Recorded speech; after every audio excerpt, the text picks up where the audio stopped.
12월 25일이 예수 그리스도의 탄생일이 아니라는 것은 이제 대부분의 성도들이 잘 알고 계시리라 생각합니다.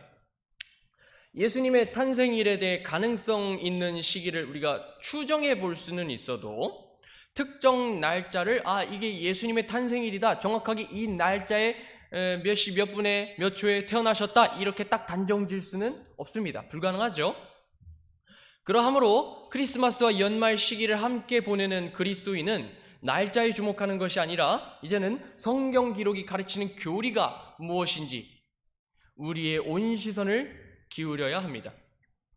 2022년 크리스마스 시즌도 어김없이 그리스도 예수님께서 이 땅에 오신 것을 기억하며 감사하는 시간이 되어야 할 것입니다. 그래서 오늘은 골로새서가 아니라 다른 주제를 들고 왔는데 아웃라인은요, 저쪽 뒤편에 있을 거예요. 아웃라인은 저쪽 뒤편에 있으니까요. 없으신 분들은 가져오시면 좋을 것 같습니다. 맨 끝 장의자의 뒤편에 있습니다. 좋습니다. 그리스도인들이 예수님의 오심을 중요히 여기는 가장 큰 이유는 온 인류를 구원하려는 하나님의 그 선하신 뜻이 있기 때문입니다. 이 크신 뜻을 성취하시기 위해 하나님께서는 단순한 방식으로 독생자를 보낸 것이 아니라 인간이 감히 따라할 수 없는 방법으로 구원자를 이 땅에 보내셨습니다. 그 방법은 바로 처녀 탄생입니다. 흔히 개신교계에서는 동정녀 탄생이라고 하지만 우리가 영어 virgin이라는 단어를 처녀라고도 번역하기에 처녀 탄생이라고 부르도록 하겠습니다. 오늘은 그리스도께서 어떻게 이 땅으로 오셨는지에 관한 신비에 주목하는 시간을 갖도록 하겠습니다. 그다음 이사야서 7장 10절부터 13절에 보시면요, 그 전후 상황이 어땠는지를 알 수 있습니다. 이와 같은 대언의 말씀을 선포했던 시기는 남유다 왕국의 아하스 왕이 통치했던 때였습니다. 열왕기하 16장은 아하스 왕이 주의 뜻대로 행하지 않은 악한 왕이라고 평가하지만 그렇다고 해서 남유다 왕국에 아예 말씀이 안 주어진 건 아닙니다. 악한 왕이야? 말씀 끊어버려야지, 막 단수 조치 이런 거 취하신 게 아니었습니다. 하나님께서는 대언자로 자신을 보내주길 요청했던 그 이사야라는 한 사람을 통해 왕에게 말씀을 보내셨습니다. 하나님은 그리스도께서 오시기 약 700년 전에 주신 약속을 통해 자신의 아들의 유일무이한 출생을 알리셨습니다. 그런데 악한 왕 아하스는 자신에게 하나님으로부터 표적을 구할 수 있는 기회가 주어졌음에도 불구하고 주 하나님을 신뢰하지 않았습니다. 오히려 거부하기까지 했습니다. 오늘 읽은 중요한 예언이 선포되기 이전에 무엇이 있었냐면 기회를 줘도 못 받아먹은 아하스의 불신과 어리석음이 있었습니다. 이 부분은 제가 읽도록 하겠습니다. 이사야서 7장 10절부터 13절입니다. 성경책 보시면 좋겠고요. 10절 13절.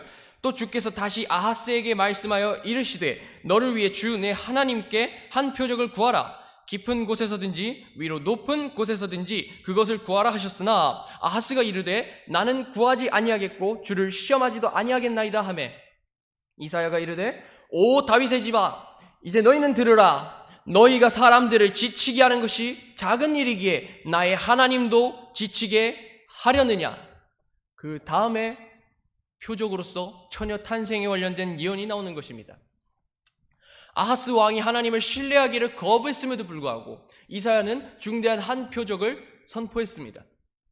하나님의 인류 구원의 계획은 한 사람의 불신과 의심에 의해 결코 축소되거나 취소되지 않고 오히려 더 정확하게 명확하게 드러나게 되었습니다. 그리고 신약 성경에서는 이 예언의 성취를 앞두고 다음과 같이 그 말씀을 인용합니다. 마태복음 1장 22절 23절입니다. 여러분들 아웃라인 첫 번째에 있습니다. 여러분들 아웃라인 첫 번째. 마태복음 1장 22절 23절입니다. 함께 읽겠습니다. 시작. 한편 이 모든 일이 이루어진 것은 주께서 대언자를 통해 말씀하신 것이 성취되게 하려 함이더라. 이르시되 보라 처녀가 아이를 베어 아들을 낳을 것이요 그들이 그의 이름을 임마누엘이라 하리라 하셨으니 이것을 번역하면 우리와 함께 계시는 하나님이라. 처녀에게서 아이가 태어나고 그 아이가 임마누엘이라 불리는 것, 임마누엘은 우리와 함께 계시는 하나님을 뜻합니다. 우리와 함께 계시는 하나님을 뜻하는데 이사야는 임마누엘이라 불리는 이 아이가 은혜의 표적이 될 것을 그리스도께서 오시기 약 700년 전에 선포했던 것입니다. 오늘날에도 불신자들은 하나님이 없는 세상을 바라고 하나님과 동떨어져도 상관없는 그런 삶을 추구할 수도 있겠지만 사람들이 하나님에게서 멀어져가는 이 순간에도 그분은 변함없이 자신을 두고 뭐라고 계시하고 있습니까? 우리와 함께 계시는 하나님으로 자신을 계시하십니다. 자신을 임마누엘로서 드러내시기 위해 아들 하나님께서는 인간의 몸을 입고 처녀의 태 속에 수태되어 이 땅에 내려오셨습니다. 인류 구원을 위한 하나님의 일하심은 이토록 신비롭고 영광으로 가득 찹니다. 왜냐하면 우리가 죄 가운데 점점 하나님과 멀어지려 하는 순간에도 그분은 여전히 우리와 함께하는 하나님으로서, 우리와 함께 계시는 하나님으로서 자신의 계시하심으로써 우리와 함께 하시길 원하기 때문입니다. 19세기 말 20세기 초에 이제 근본주의자라 불렸던 그리스도인들은 성경에 기초한 믿음을 지키고자 성경에 기록된 주요 교리 5개를 제시합니다. 그래서 근본주의 5대 교리를 보면 성경의 무호성이 있고요, 처녀 탄생이 있습니다. 그리고 예수 그리스도의 대속적 죽음, 그리고 예수 그리스도의 육체적 부활, 그분의 부활이 실제적으로 일어났다는 걸 얘기합니다. 그 다음엔 우리가 늘 소망하는 그 예수 그리스도의 임박한 재림이 있습니다. 이 5가지가 근본주의 5대 교리입니다. 적어도 이 5가지에 위배된 설교로 선 넘지 말라는 것을 가리키고 있습니다.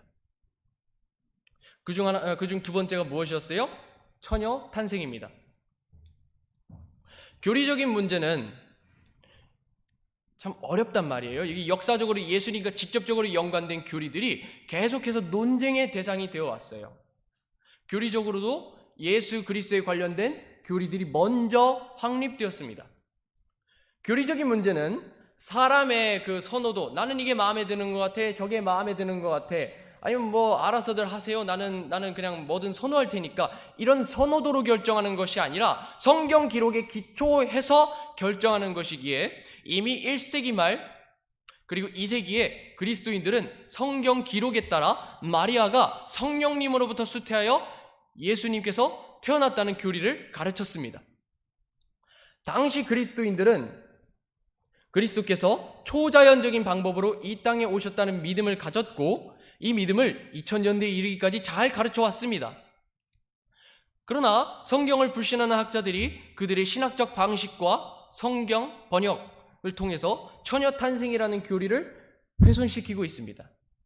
어느 유명한 구약성경 연구학자는요, 이 구약성경 연구학자는 해당 예언이 제가 봤던 이사야서 7장 14절이 예수 그리스도에 관련된 예언이 아니라 남유다 왕국의 경건한 왕 요시야를 의미한다고, 요시야의 탄생과 관련된 예언이라고 가리키면서 예수 그리스도의 탄생에 대한 어떤 초자연적인 표적을 거부했습니다. 학자들마저 그렇게 하고 있습니다. 여전히 하나님이 주시는 표적을 이해하지 못하는 어리석음이 곳곳에서 드러납니다. 즉 아하스만 하나님의 표적을 구하지 않았던 것이 아니라 오늘날의 학자들조차도 이 표적에 대해서 정확하게 이해하지 못하는 어리석음을 범하고 있습니다. 20세기 중후반에 나온 영어 성경인 RSV와 NRSV는요, 젊은 여인이라고 번역합니다. 여러분들의 아웃라인을 보시면 그 번역 비교가 되어 있을 것입니다. 킹제임스 성경과 여러 번역본들은 늘 그러하듯 처녀가 수태하여 아들을 낳고라고 번역했습니다. 그런데 몇몇 성경들 그리고 가톨릭 성경은 아이러니하게도 젊은 여인이라고 번역합니다. 왜 아이러니하냐면요, 여러분들 아시잖아요. 마리아 숭배를 지지하는 로마 가톨릭의 번역본이라면 처녀라고 해야 맞는데 젊은 여인이라고 번역하고 있는 것입니다. 근데 그것을 학문적인 추세가 그렇다, 혹은 원문이 그렇게 얘기하고 있다라고 하면서 이 번역을 타당성 있다고 주장하고 있는 것입니다. 그러나 젊은 여인이라는 이렇게 모호한 번역을 제시하면 교리적으로 큰 문제가 생기고 맙니다. 왜냐하면 젊은 여자라 해도 남자와 성적인 관계를 가진 적이 있는 여자에게 아이가 태어난다는 것은 결코 표적이 될 수 없기 때문입니다. 남녀 간의 관계를 통해서 아이가 태어나는 것은 생명의 신비 내지 자연스러운 현상일 수는 있어도 유일무이하고 특별한 표적이 될 수는 없습니다. 표적은 반드시 초자연적인 현상으로 나타나야만 했습니다. 그리고 명확하게 특정된 대상을 통해서 이 예언이 성취되어야만 했습니다. 킹제임스 성경을 포함한 여러 번역본들이 처녀라고 번역했는데 이에 해당하는 히브리어 단어 알마는 어떤 의미를 가지고 있냐면요, 함께 볼게요. 첫 번째가 뭐죠? 결혼하지 않은 젊은 여자를 의미합니다. 고대 이스라엘이라는 상황에서는 두 번째, 성적으로 순결한 여자를 가리킵니다. 또한 결혼하지 않은 젊은 여자, 곧 이것은요, 남자와 성적 관계를 갖지 않은 결혼 정년기의 젊은 여자를 가리킵니다. 이러한 의미들을 있는 그대로 반영한 단어가 바로 처녀입니다. 그러므로 우리가 가진 성경에 있는 그대로 받아들임으로써 우리는 처녀가 수태하여 낳은 아들이 우리와 함께 계시는 하나님으로서 그 아들을 믿는 그리스도인들과 함께 하신다는 믿음을 붙들어야 합니다. 처녀의 뱃속에서 나신 분이 그리스도인인 우리와 함께 하신다는 그 믿음을 계속해서 붙잡고 살아가야만 할 것입니다. 하나님께서는 대언자 이사야를 부르시기 이전부터 처녀를 통한 메시아의 출생을 간접적으로 예고하신 적이 있습니다. 그 대표적인 예언 중 하나가 창세기 3장 15절이에요. 창세기 3장 15절. 흔히 원시복음, 가장 첫 번째로 제시된 복음이라 해서 창세기 3장 15절은 이렇게 말씀하고 있습니다. 내가 너와 여자 사이에 또 네 씨와 그녀의 씨 사이에 적개심을 두리니 그 씨는 네 머리를 상하게 할 것이요 너는 그의 발꿈치를 상하게 할 것이니라 하시고 라고 합니다. 아담은 여자의 씨가 마귀를 철저히 박살내고 마귀의 씨를 철저히 박살내고 승리할 것을 알고 믿게 되었습니다. 그렇지만 그것이 어떻게 이루어질지는 아직 알 수 없었습니다. 그에게는 한정된 계시의 분량만 있었으니 당연합니다. 그러나 한참 시간이 지난 시점인 창세기 24장 한번 볼까요? 창세기 24장. 여러분들 아웃라인에도 있습니다. 이 유인물에도 있어요. 창세기 24장을 보시면 누구의 이야기가 나오죠? 이삭이 아내로 곧 맞이하게 될 리브가에 대한 서사가 나옵니다. 창세기 24장을 보시면 리브가를 아내로 맞이하는 과정의 서사가 길게 펼쳐지는데 여기서 리브가를 어떻게 묘사하는지 그 키워드를 보며 함께 읽도록 하겠습니다. 16절 한번 읽도록 하겠습니다. 창세기 24장 16절입니다. 시작! 그 소녀는 보기에 심히 아름다웠고 어떤 남자도 알지 아니한 처녀더라. 그녀가 우물로 내려가 자기 항아리를 가득 채워가지고 올라오므로 43절 보소서 내가 물 있는 우물 곁에 섰다가 처녀가 물 기르러 오거든 그녀에게 이르되 원하건대 네 항아리 물을 내게 조금 주어 마시게 하라 할 때에 아브라함의 종 엘리에셀이 리브가를 보고는 심히 아름다운 소녀 그리고 어떤 남자도 알지 아니한 처녀라고 묘사합니다. 16절에서 리브가를 설명하는 단어인 처녀가 성경에서 맨 처음으로 나오는 곳입니다. 그러니까 창세기 24장 16절은 그 알아는 단어, 즉 처녀라는 단어가 가장 첫 번째로 나오는 구절입니다. 이게 똑같은 의미, 그러니까 아까 전에 뭐라 그랬었죠? 결혼하지 않은 젊은 여자, 성적으로 순결한 여자, 남자와 성적 관계를 갖지 않은 결혼 정년기의 젊은 여자라는 의미를 갖고 있는 그 처녀라는 단어를 창세기에서 맨 처음으로 사용했고 그리고 그 동일한 단어가 이사야서 7장 14절에도 사용된 것입니다. 당시 남자를 알지 않았던 처녀 리브가는 한 번도 보지 못하던 이삭에게로 시집을 가겠다는 결단을 내렸습니다. 그리고는 먼 길을 떠나 기어이 이삭과 결혼하여 에서와 야곱을 낳았습니다. 처녀였던 리브가의 결단과 순종은 참 귀감이 됩니다. 어떤 의미에서 귀감이 되냐면요, 이 리브가의 결단과 순종은 결국 이삭을 만나기 위해 먼 길을 가야 할 것을 요구했습니다. 그럼에도 따라갑니다. 그렇게 이삭은 리브가를 만나게 됐고, 그렇게 해서 이삭은 언약의 대를 이어갈 수 있었습니다. 처녀 리브가의 결단과 순종은요, 누가복음에 나타나는 처녀 마리아의 결단과 순종으로 이어집니다. 즉 처녀 마리아의 결단과 순종의 모범이 있기 전에 리브가라는 처녀의 어떤 순종과 결단이 있었음을 보여주고 있습니다. 천사 가브리엘의 통보를 받은 마리아의 반응이 어땠습니까? 이것은 누가복음 1장 한번 보도록 하겠습니다. 누가복음 1장 38절입니다.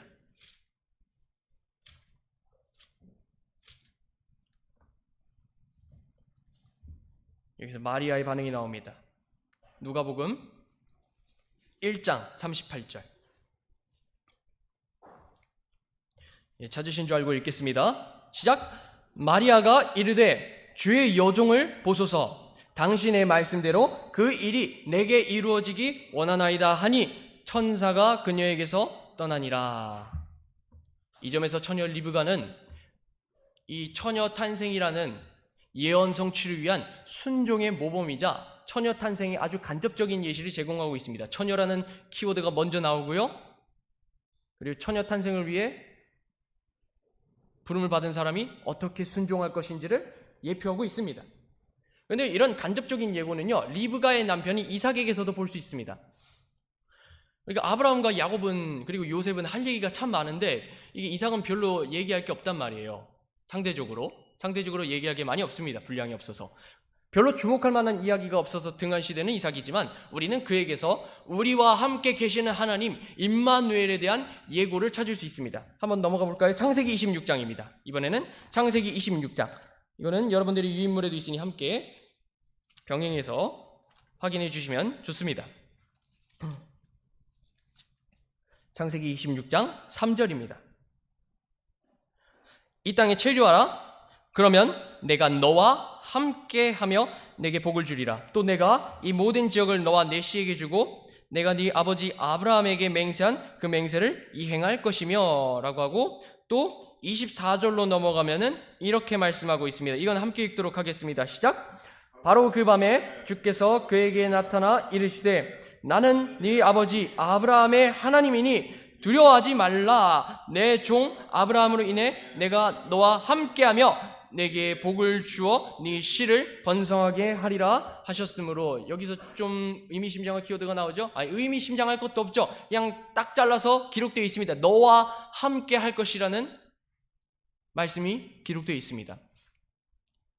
리브가가 처음으로 처녀라고 묘사된 인물이었다면 이삭은 너와 함께 하겠다는 하나님의 명시적인 약속을 처음으로 받은 인물이었습니다.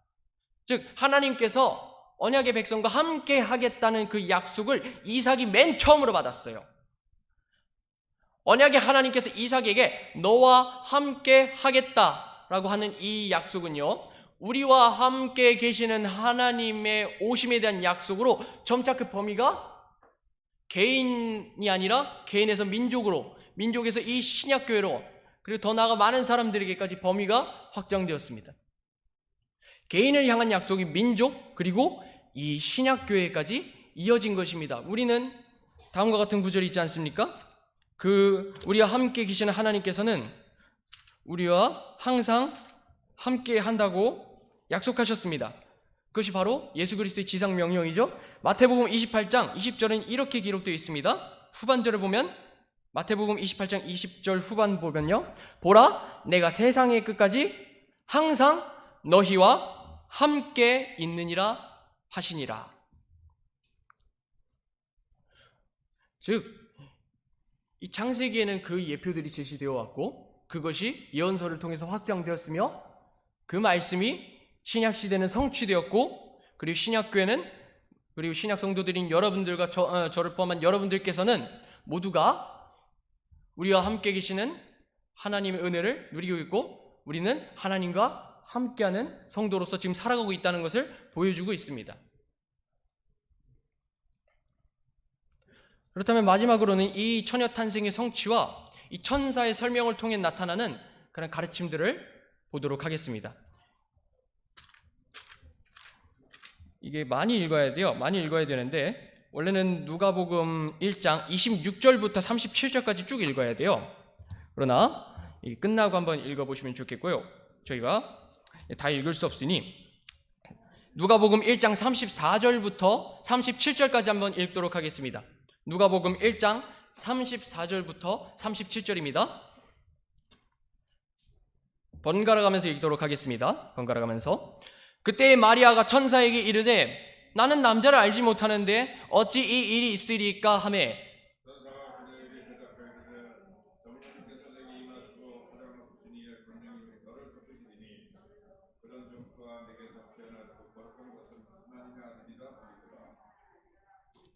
보라 내 친척 엘리사벳도 늙은 나이에 아들을 수태하였느니라 수태하지 못한다고 하던 그녀에게 이달이 6째 딸이니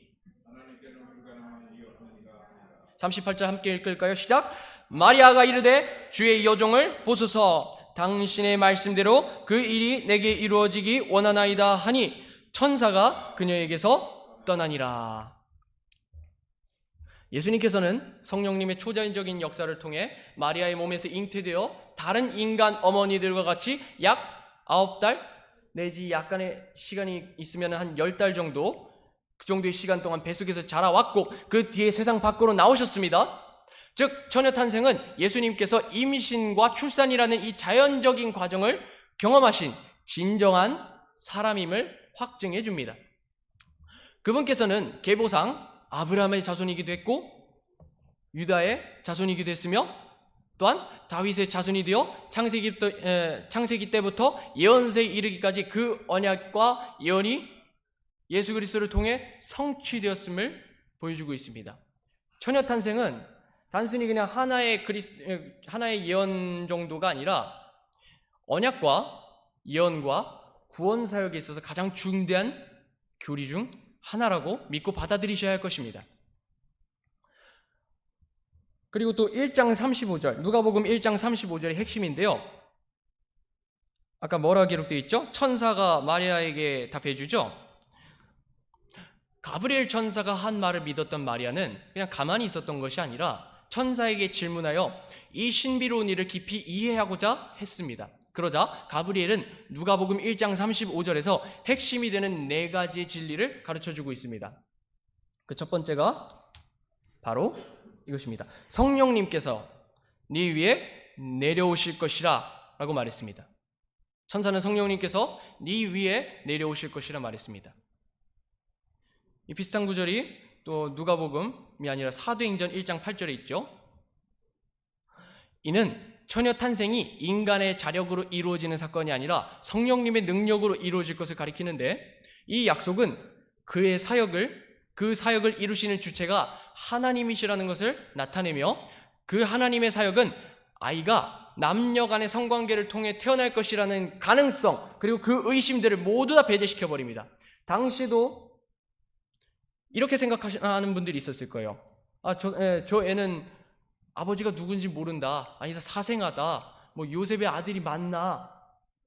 표면상에서는 요셉의 아들이라고 할 수 있겠지만 사실 그렇지도 않았으니 많은 사람들이 다른 의견들을 제시하면서 수근수근 됐을 것입니다. 그러나 예수님께서는 어떻게 해서 태어나셨습니까? 아까 전에 계속 말씀드렸듯이 성령님을 통해 수태하였습니다. 처녀로부터 수태하여 이렇게 임신과 출산이라는 것을 겪으신 사람이셨습니다. 그로써 우리는 이 아이가 남녀 간의 성관계를 통해 남들과 동일하게 태어난 사람이다라는 이 의심과 가능성을 철저하게 배제해야만 합니다. 두 번째로 천사가 이렇게 말했습니다. 가장 높으신 분의 권능이 너를 덮으실 것이다. 성막 위에 구름이 이렇게 딱 머무는 것처럼 하나님께서 자신의 말씀과 예언과 언약을 성취하시려고 앞으로 임신하게 될 마리아를 보호하실 것을 가리키고 있습니다. 출애굽기 40장 35절은 이렇게 기록되어 있는데요. 모세가 회중의 장막에 들어갈 수 없었으니 이는 구름이 그 위에 머물렀고 주의 영광이 성막에 가득 찼기 때문이더라 라고 말씀하고 있습니다. 이처럼 구름이 위에 머무르듯이 하나님께서는, 그 지극히 높으신 하나님께서는 마리아에게 머무르셔서 그 예언 성취를 위해 마리아를 보호하셨다는 것을 알려주고 있습니다. 세 번째로, 천사는 성령님으로 태어날 아이가 죄에서부터 딱 분리되고 하나님에 의해 성별된 거룩한 것이라 말했습니다. 즉 성령에게서 났는데, 요한복음 3장 6절은 이렇게 말씀하고 있습니다. 육에서 태어난 것은 육이요 성령에게서 태어난 것은 영이니. 그렇게 해서 나셨죠. 산모의 자궁에서 자라는 태아는요, 이 창조과학에서 이런 걸 가르치더라고요. 이 산모의 자궁에서 자라는 태아는 모체로부터 한 방울의 피도 받지 않습니다. 태아의 피는 태아 자신에게서 생성된다고 합니다. 이러한 과학적 사실에 기초해서 예수님께서는 아담의 피를 공유하지 않았으므로 아담으로부터 비롯된 그 죄를 이어받지 않는다고 가르치기도 합니다. 물론 일리 있는 말입니다. 일리 있는 말이지만 이 과학적 사실을 얘기하기에 앞서 우리는 성경에 명시된 바를 우선시해야 합니다. 틀린 말 했다는 것이 아니에요. 과학계도 말 잘한 것입니다. 이건 맞는 주장입니다만 우리는 성경이 기록된 그 교리를 먼저 우선시해야 된다는 것입니다. 설명할 때. 예수님께서 성령님이 임하심으로 인해 죄로부터 분리되어 하나님의 거룩한 뜻에 따라 죄 없이 거룩한 것으로 태어나신 분으로 믿어야 합니다. 그러니까 죄로부터 분리된 것은 우리가 성령님의 사역으로 믿어야 하는 것입니다. 마지막 네 번째입니다. 천사는 이 아이가 하나님의 아들이라 말했습니다. 누가복음 2장 11절 한번 보실까요? 누가복음 2장 11절.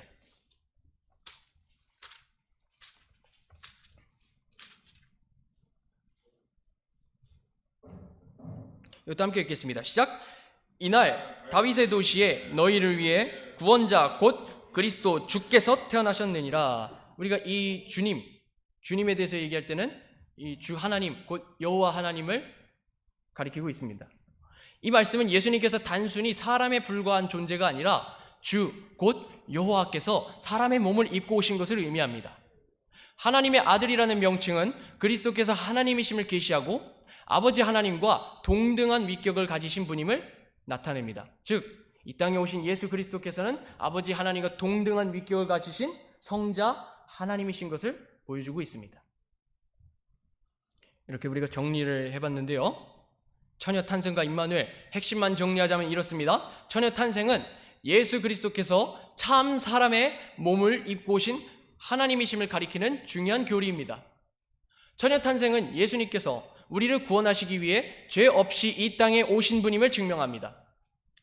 또한 처녀 탄생은 독생자를 보내셔서 구원 계획을 실행하실 정도로 우리를 향한 사랑과 신실함이 뛰어나신 하나님이 바로 그냥 어딘가에 동떨어져 있는 하나님이 아니라 우리와 함께 계시는 하나님이라는 것을 가르쳐줍니다. 이처럼 처녀 탄생은 하나님이 그리스도 안에서 초자연적인 구원 성취를 보여주고 있습니다. 초자연적인 구원 성취를 이루실 것을 보여주고 있습니다. 또한 처녀 탄생이라는 이 초자연적인 사건은 하나님의 말씀을 대하는 우리의 반응과 태도를 바로잡아줍니다. 이 사건을 의심하고 불신한다 한들 이 불가사의한 일을 직접 겪은 두 명의 태도와 증언은 결코 뒤집어 버릴 수 없는 실제 사건이었음을 알려줍니다. 오늘날의 합리주의자들, 이성주의자들 아니면 불신자들이 그런 일이 어떻게 일어날 수 있어? 그렇지만 정작 그 당사자인 마리아와 요셉의 심정은 어땠을까요? 그걸 경험했는데 남들이 안 믿는다고 그 사건이 없어지는 것은 아니었습니다. 마리아가 성령님을 통해 임신해도 혼전 임신은 당시 추문이 되는 문제였습니다. 분명 예언에 따라 이루어진 일이지만 당시 혼전 임신이라는 것은 거의 죽을 만큼의 죄였습니다. 그럼에도 불구하고 마리아는 하나님의 뜻이 이루어지길 소망하면서 하나님께 순종했고 이후 임신한 마리아를 보고 요셉은 조용히 파혼하기로 마음먹었지만 어떻게 해요? 천사가 나타나서 했던 말로 인해 파혼 계획을 다 갈아엎고 오롯이 하나님의 말씀에 복종했습니다. 그 일들을 직접 겪고도 요셉과 마리아가 하나님의 말씀에 복종했던 것처럼 마찬가지로 우리는 그리스도를 이런 식으로 이처럼 예언하시고 계시하신 하나님의 초자연적 능력과 신실하심을 믿고 신뢰해야 합니다. 왜냐하면 이 초자연적인 방법을 통해 오신 예수님께서 우리를 위해 죽으시고 초자연적인 방법으로 다시 일으켜 주셔서 그분을 믿는 자들을 구원하시고 구속하셨기 때문입니다. 여러분들은 이 초자연적인 방법으로 오신 하나님을 믿으십니까? 우리와 함께 계시는 하나님, 그 임마누엘 하나님을 믿으십니까? 그 하나님께서 우리와 함께 하시는 하나님이십니다. 인간이 재현 불가능한 방법으로 사람의 몸을 입으신 주님께서는 이 땅에 태어나 가장 낮은 곳, 그냥 구유에 눕혀질 정도로 낮아지신 채 이 땅에 오셨습니다. 그리고는 인간으로서 제한을 받으며 이 땅에 사셨으며 우리의 죄를 대신 속죄하시려 십자가에서 죽으시고 부활하셨습니다. 우리가 믿는 예수 그리스도의 복음에 따라 그분의 처녀 탄생이라는 대언의 말씀의 성취 또한 하나님의 말씀이자 우리를 위한 초자연적인 구원의 사역으로 믿는 그런 배단위 침례교회 성도 여러분이 되실 줄 간절히 소망합니다. 이 크리스마스 시즌에 우리는 12월 25일이 진짜 예수님께서 태어나신 날이 아닌 줄은 알고 있지만 그럼에도 불구하고 예수 그리스도 오심은 정말 중요한 사건입니다. 그리고 그 예수 그리스도 오심이 가장 뛰어나다는 것을 보여주는 그 처녀 탄생을 우리가 올바로 믿고 받아들일 수 있기를 간절히 소망합니다. 이렇게 아침 성경 공부 마치겠고요. 이 새 공간이 어떻게 변화됐는지를 함께 또 확인해 보시면서 또 각자 기도하시면서 아침 예배 준비하도록 하겠습니다.